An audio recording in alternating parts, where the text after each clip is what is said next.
Nagpadala ang City Government of Davao og 11 ka food pack trucks alang sa mga grabeng naapektuhan sa linog sama sa General Santos City, Sarangani ug Jose Abad Santos karong adlong Martes, June 16, 2026.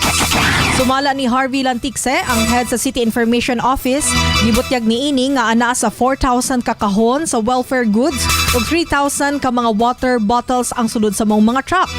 Dugang pa nga anaasab sa 42 ka miyembro nga team gikan sa lain-laing opisina sa syudad mo'y nanguna sa relief operations aron masiguro nga dali nga maabot ang tabang sa mga apektadong pamilya. Kabahin kini sa padayon nga suporta sa Davao City alang sa mga komunidad nga naapektuhan sa magnitude 7.8 nga linog nga nakaapekto sa libuan ka residente sa rehiyon.